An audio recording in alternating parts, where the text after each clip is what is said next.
예전에 설문조사를 할 때 보면 결혼 상대자의 직업으로서 어떤 직업이 좋으냐라고 하는 그런 설문들이 있었어요.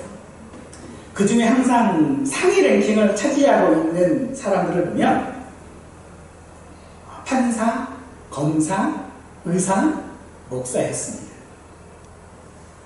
부모들의 장래 희망, 자녀들이 어떤 사람이 되었으면 좋겠습니까? 라고 묻는 장래 희망에도 부모들은 대부분 목사, 검사, 판사, 또 의사, 이런 사자 들어가는 사람들을 선호했지요. 이들은 모두 다 존경받는 사람들입니다. 하지만 지금의 판사, 검사, 의사, 목사들은 그 누구도 이제 존경받지 못하는 그런 처지에 놓였습니다. 사실 이들이 존경받는 이유가 무엇입니까? 그것은 그들이 자신의 일을 직업이 아닌 사명으로 감당했기 때문일 것입니다. 그러므로 오늘 그들에게 존경이 사라진 것은 그들이 이제는 먹고 살려고 하는 자신의 이익이 먼저인 직업으로 판사, 검사, 의사, 목사를 하기 때문일 것입니다. 같은 의미에서 우리는 예수님의 명령을 받은 사람들입니다. 마가복음 16장 15절은 너희는 온 천하에 다니며 만민에게 복음을 전하라 라고 하는 명령을 우리는 받았습니다. 그런데 이것이 우리에게 주신 예수님의 사명이어야지 그것이 직업이 되면 안 됩니다. 먹고 살기 위함이 되어지면 이것은 심각한 문제를 발생하게 되어지는 것이지요.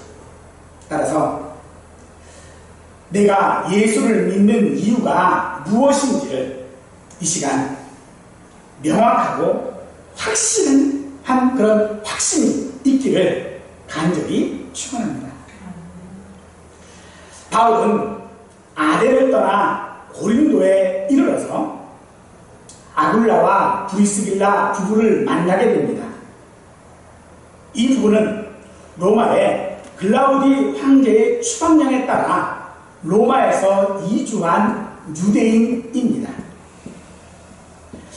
글라우디 황제가 주후 50년경에 당시 로마에 거주하고 있었던 약 한 2만 명의 2만 명의 유대인들을 다 추방했습니다.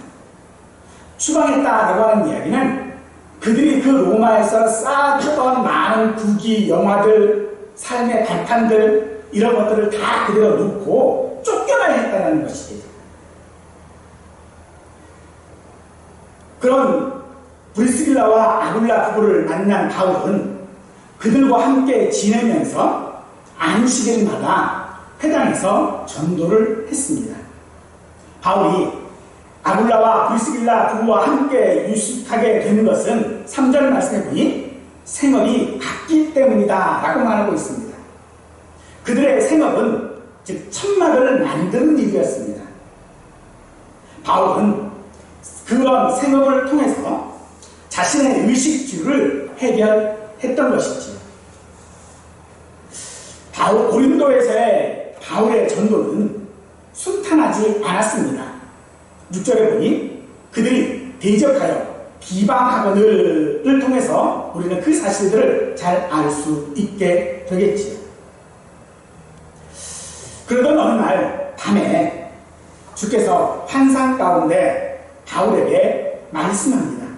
9절 두려워하지 말며 침묵하지 말고 말하라. 이 환상을 통해서 바울이 전도하는 일에 있어서 어쩌면 주저하거나 어떤 어려움을 겪고 있었다라고 하는 것을 짐작해 볼 수 있을 것입니다. 하지만 바울이 그렇게 침묵하지 말고 말해야 하는 이유는 10절 이 성중에 내 백성이 많으리라고 하신 때문일 것입니다. 또한 바울이 유대인들의 비방과 대적을 두려워하지 말아야 하는 이유로서 내가 너와 함께 있기 때문이다 라고 말씀하고 있습니다. 이 고린도에는요, 고린도 이 도시의 인구는 당시에 75만 명 정도로 인구가 상당히 많은 도시였습니다. 이 고린도는 향락적인 상업 도시로서 전략적으로 중요한 것만 아니라 교통 요충지였기도 합니다. 또 이 도시는 굉장히 부유한 도시로서 우상 숭배와 부도덕이 극에 달한 그런 곳이었습니다. 교통 요충지라고 하는 것은 외부 문화 유입이 빨리 이루어질 수 있는 곳이고, 그로 인하여서 여러 사상들, 여러 종교들이 혼합된 형태로 나타날 수 있는 그런 가능성이 뚜렷한 곳이기도 했습니다. 고린도에서는 아프로디테 신전이 있었는데 그 신전들을 통하여서 우리는 그곳이 얼마나 향락적인 도시인지를 알 수 있을 것입니다. 고린도 사람들은 물질적으로 굉장히 풍요로움으로 말미암아 그런 물질적인 교만들을 가지고 있었고, 또 여러 우상 숭배와 같은 그런 혼합된 종교들로 인하여서 부도덕한 모습들이 그들의 삶과 연결되어져 있었습니다. 따라서 이 도시에는 각양의 문제들이 많이 발생할 수밖에 없었고, 이것은 이 고린도라고 하는 지역에서 전도하는 것이 상당히 어려울 수밖에 없다라고 하는 것을 말하고 있는 것이죠. 물질의 풍요는 어쩌면 그들이 영적으로 가져야 할 진짜 필요가 무엇인지를 알지 못하게 합니다. 우리 자신들을 생각해 보아도 그것은 너무나도 자명한 일이지요. 오늘 우리는 있을 거 다 있으면 더 이상 기도하지 않는 우리의 모습일 것입니다. 예나 지금이나 사람들은요, 배가 부르면 죄를 짓는 일에 열심히 되어진다는 것입니다. 이런 상황에서 바울의 전도는 결코 쉽지 않았습니다. 바울은 적대적인 유대인들의 그런 덧센 반대와 핍박을 감수하며 전도했기 때문에 외롭고 답답하고 힘이 빠지는 그런 상황들이 반복되었을 것입니다. 그런 상황에서 고린도 사람들의 필요와 다른 바울의 필요가 분명히 있었던 것이죠. 그 필요가 무엇인지 살펴볼 때 보면 두 가지를 요약해 볼 수 있습니다. 하나는 그가 먹고 사는 문제였습니다. 또 하나는 그가 영적으로 집착할 때에 그 영적인 필요들을 채워주는 것이 그에게 필요했던 것입니다. 그러므로 오늘 바울은 브리스길라와 아굴라 이 부부를 통해서 함께 그들과 숙식을 해결하면서 자신의 생계를 해결했을 뿐만 아니라 전도에 거침이 되어줄 수 있는 그 어떤 속박도 받지 않았던 것입니다. 직업이 같다라고 하는 것은 바울이 전도하며 다니는 것이 여행이 아니라 그의 삶이었음을 또한 말하고 있기도 합니다. 하나님께서 모세를 지도자로 세우는 과정들을 보면 참 눈물이 날 수밖에 없습니다. 그는 태어나면서부터 이미 생명의 위협을 받고 자랐고, 결국에는 나일강 물에 던져야 하는 그런 환경 가운데 있었습니다. 그런데 그런 환경 가운데에 모세를 살릴 수 있는 유일한 방법이 무엇이었습니까? 그것은 나이 가운데 모세를 버리는 것이었습니다. 오늘 한국교회가 당하고 있는 이 어려운 환경들 가운데에 대면 예배를 강연하는 교회들, 그 교회들을 우리는 보게 되어지지요. 사람들이 그런 교회들을 보면서 이야기해요. 대형 교회들, 그것은 대기업, 중소교회들, 중소기업, 우리처럼 작은 교회들, 소상공인. 사람들은 지금 대면 예배를 하고 있지 못하는 교회를 이렇게 비유하고 있습니다. 그래서 지금의 교회들은 앞다투어 교회가 미안합니다 라고 하는 현수막을 걸고 있습니다.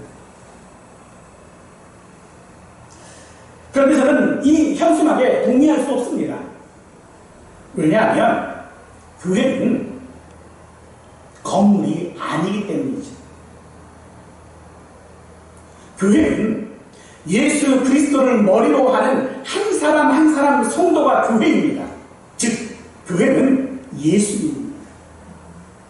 예수님이 세상에 미안해해야 합니까? 하나님이 세상에 미안해해야 합니까? 어찌 보면 교회가 미안합니다 라고 하는 이 말은 자기 성찰일 수도 있을 것입니다. 하지만 제가 보기에는 선긋기일 뿐입니다. 살아남으려는 수단에 불과하다는 것입니다. 즉, 우리 교회는 저 교회와 다르다. 우리 교회는 저 교회보다 안전하다. 무엇 때문에 이런 말들이 나옵니까? 교회가 건물이라고 하는 생각 때문인 것입니다. 이 땅에 있는 모든 교회들은 하나입니다. 분리되어질 수 없습니다. 우리 각자가 한 사람으로서의 교회일 뿐만 아니라 그 교회에 모여져 있는 교회 역시도 하나의 교회인 것입니다. 하지만 하나님께서 이런 상황들을 우리에게 주신 것도 분명 이유가 있을 것입니다.